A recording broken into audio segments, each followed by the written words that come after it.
maneran-tany manaiky fa Andriamanitra tsara ianao, Andriamanitra verina ianao, Andriamanitra mahery ianao, ka mahay mampahay anay. Manatona anao amin'ny faneteteny izay, manatona anao izay satria ianao ihany ianao hoe mibana rehetra amin'ny tenanay, ianao ihany mahay mamonjy anay ao amin'ny Jesosy Kristy zanakao. Mitenena tompo ny asa amin'ny anaran'i Jesosy Kristy. Amen. Timoty voalohany andininy fahadimy ka hatramin'ny faharaiky ambin'ny folo. Nakana no hevitra hoe ny lalàna ilaina fa tsy tetezina. Ny lalàna ilaina fa tsy tetezina. Fantatsika tsara fa ny epistily nosoratanao amin'ny Timoty dia soratan'ny apôstôly Paoly. Anisan'ireo antsoina hoe epistily pastoraly. Inona ny dika amin'izany? Misy torohevitra ho ana mpitondra fivavahana, ho ana pasteur. Dia Timoty izay zanaka ara-panahy nasainy hitondra ny fiangonana tao Efesosy any avaratr'i Grèce ankehitriny zany.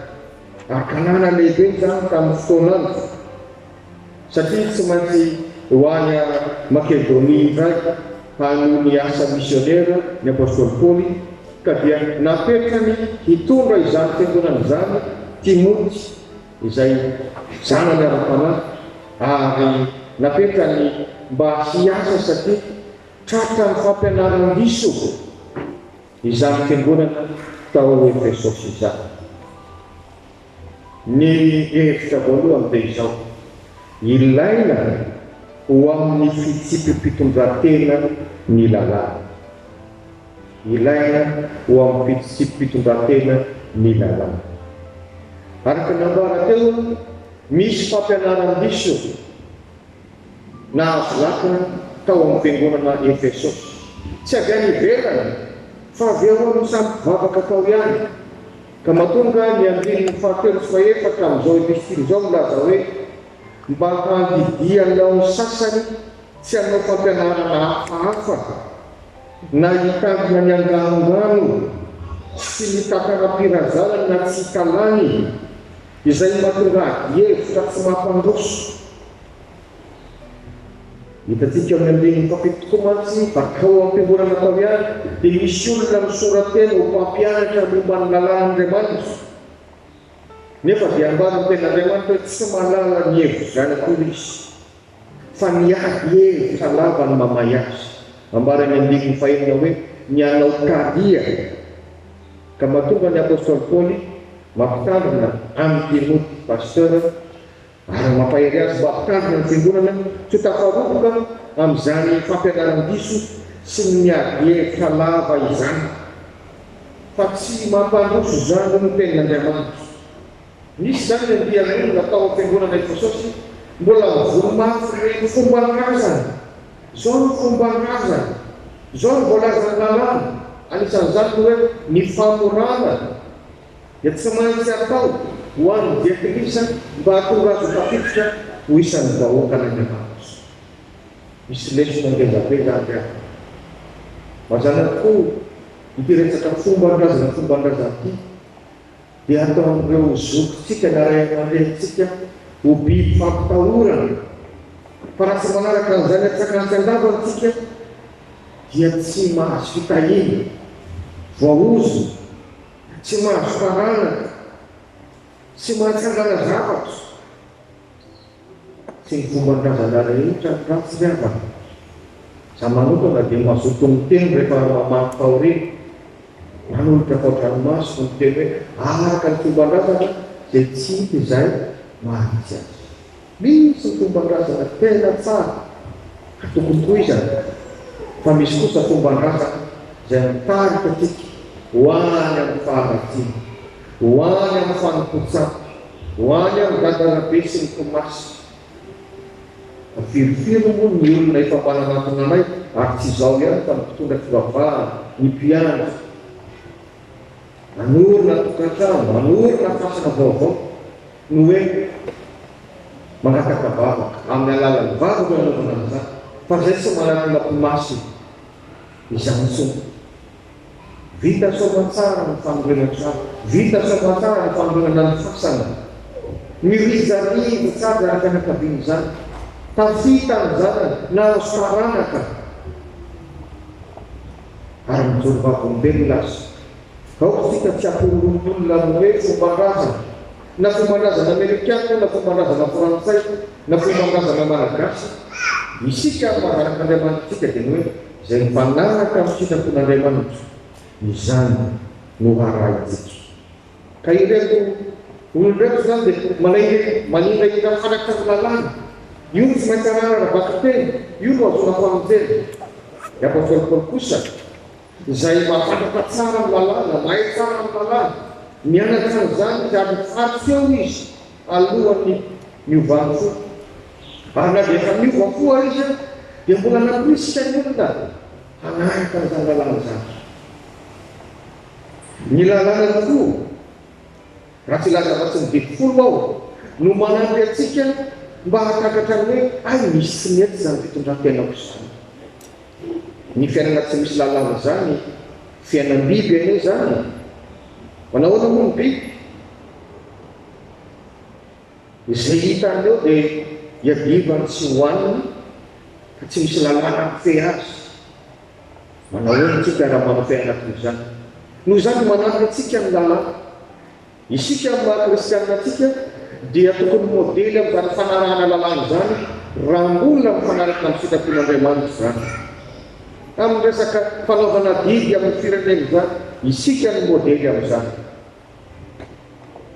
ary ilaina ny lalàna amin'izay lafin'izay ny lalàna no ampatsiatsika na nota na ndainga na nanaka tamin'iny nijangajanga tamin'iny ary amin'ny kristianina atsika dia mbola famaratsara no matsiarana hoe tena tsy mety zany misy nenina tra misy zavatra mamesatra anao lasa anao miazakazakaingana mifona amin'ny tompo tsy andrinao ny atongavana ty am-piangonana mifonana amin'ny tompo fa manatsara zany fa rehefa hoe ianao no nandika lalàna na minimy mandika lalàna misy sokajin'olona tokoa mantsy dia minimy mandika lalàna dia io ny ambara ny ten'andriamanitra hoe natao ho an'ireny olon'ireny angeny lalàna ho an'ireny mpandika lalàna reny ho an'ireny maditry reny mba hampiariary ny ditra tanysany amin'ny amdiny fasety fafolo izany karazan'olona izany olona tsy matahotra an'andriamanitra mpanota tsy manaja zay masina olona vetaveta mpamony ray mpamony reny mijangajanga sodomita mpandainga manohitra ny fampianarana tsy misy kilema sika amin'ny maha-kristianina atsika rehefa ao amin'ny tompo isika na tsisy amin'izany lalàna zany aza hoe aza mamono olona isika dia efa malala ny sitrapon'andriamanitra hoe ratsy zany tsy manana an'izany eritreritry zany akorytsika ary tsy te hanao amin'izany tsika tsy natao atsika izany lalàna zany ho an'ny olona tsy manana amin'ny tompo tsy matahotra an'andriamanitra dia tsy maintsy apetraka izany lalàna zany mba hifehezana ny fiarahamonina satria mety mbola havita amin'izany ary firifiry moa no mahavita amin'izany fantatsika zany feno ny fonjana natao an'ireny madity reny natao an'ireny tsy matahotra an'andriamanitra reny ny lalàna raha zay lafin'izay fa maha-kristianina atsika kosa dia mampianatra ny apôstôly Paoly mampianatra atsika amin'ny ten'andriamanitra mila ny lalàna tsika ampatsianatsika hoe diso azany azany no antony bebatsika raha tsy zany atsika dia resa fanamahantena foana ary inona moa ny vavahana rehefa mieritreritra ny tenatsika ho marina isika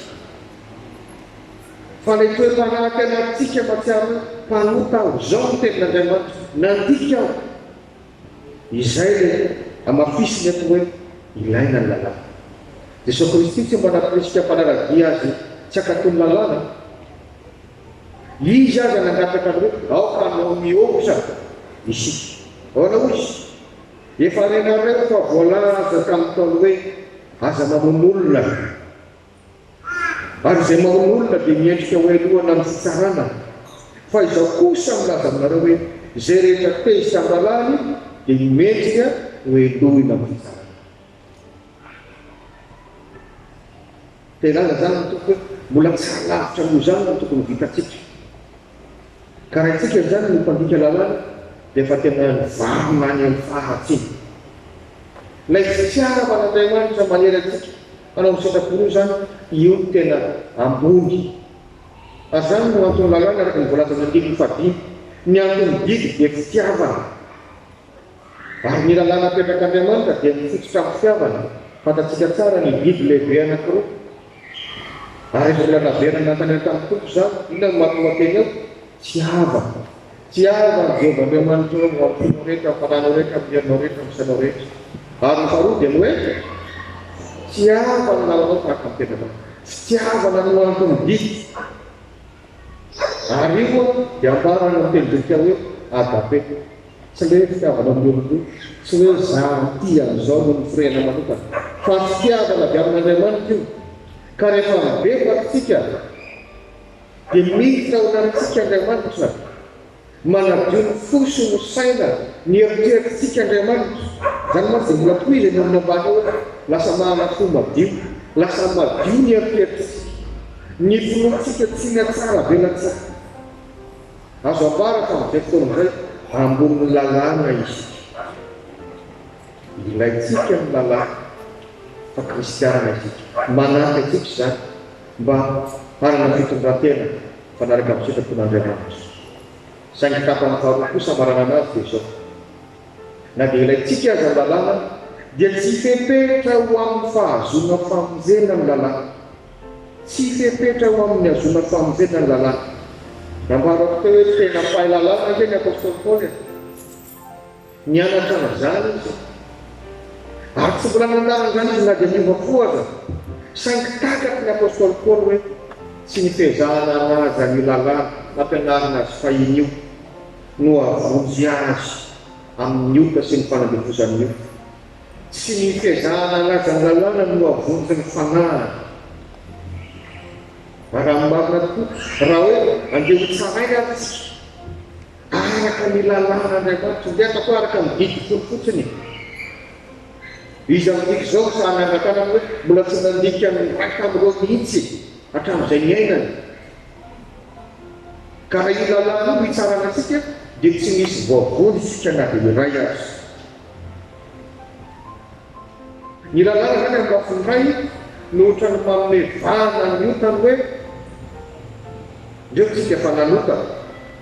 Ny otany fanondrona ny fahafatesany, fanindrona ny fahafatesany ao ny ten'Andriamanitra. Ary ny lalàna no lerin'ny otany. Korintiana voalohany toko 10:20 andininy 4:50. Ka misy mantsy ireo jiosy sasany manao fampianarana misy ireo te hivohiny hoe ho anay jiosy ihany no famonjena. Tsy maintsy arahana raha telo ny lalàna jiosy, ny lalàna Mosesy. Tsy maintsy koraina ianareo jentilisa. Jentilisa zany dia ireo tsy jiosy, ireo Grika, ireo avy any Afrika, ireo avy any Azia, ireo avy any Roma, avy any Eropa zany. Tsy maintsy koraina ianareo. Naseho ny apôstôly Paoly na apôstôly jentilisa azy. Tsy zany, na foraina ianao na tsy foraina, tsy zany no zava-dehibe. Fa ny famonjena dia ho an'ny olona rehetra, araka ny voalaza amin'ny Romana toko voalohany 7:20. Ny manana finoana no velona, ny finoana no amonjenanao. Izay no tonga tsy milaza hoe tsy fepetra amonjenanao no lalàna. Raha vao miresaka famonjena zany tsika dia tsy fepetra ny lalàna. Rehefa maray antsika Kristy tompo sy mpamonjy anao ianao, satria ianao tena mibebaka, satria ianao manara-dia azy, dia taddio fa voavonjy ianao zay. Ninonina fahotana efa vitanao tamin'ny lasa rehetra, ninonina mety mbola fahotana mety manaraka anao satria itsika tsy laozanota. Voavonjy ianao zay, satria efa nanao sorona ny ainy teo ambony azo fijaliana dia sotovonanao. Fa raha ny lalàna no ateranao hoe satria ianao niezaka, ka izay no amonjenanao. Io ny voalaza amin'ny Galatiana toko 2:1-2. Satria tsy maintsy raisitsika amin'ny fahafianoany ny fampianaran'ny apôstôly Paoly. Raha avy amin'ny lalàna ny fahamarinana dia maty foana Kristy. Taka hoe tsy nilaina zany tsy Kristy tonga hijara sofaty amonjy. Ka ilaitsika zany ny lalàna fa tsy bebeka. Ny lalàna dia tahaka ny arofanina amin'ny lavarangana. Misy mitohatra na amin'ny lavarangana na mitohatra zay karatsika. Ka na betaky ninona ilay tohatra rehefa mitarina tsara tsika makasisy ny amorindana satsika miakatra amin'ny tohatra na tsisy arofanina reo tsy mampanina atsika fa tsy maintsy apetraka ihany le arofanina fa sao misy olona misetrasetra na misy ankizy tsy mahalala ny hoe enjeranera mankany sisiny any karak'izay le endrika le lalàna ho atsika kristianina fa tsy io fepetra tsy io no milaza hoe dia tsy tonga riana voalohany izy raha toka tsy manaiky ny fisin'ilay arofanina rehefa fehezy ny fitiavan'Andriamanitra isika riavana dia tsy fehezy ny taintsona zay le hoe ny fitiavana no atomdity ka fehezy fa le izy raha vao miresaka hoe manampy antsika amin'ny fitipitondran-tena manampy antsika atakatra fa diso isika kamila mibebaka manampy antsika mbanana fiarahamonina mirindra dia ilaintsika angalana fa raha resaka hoe mba ho famonjenantsika dia Jesosy Kristy izay maty sy mijabo antsika ihany izany no antony ka rehefa mino azy ianao dia voavonjy fa ny finoana no amonjena amin'ny ho an'Andriamanitra reny ny voninahitra. Amen.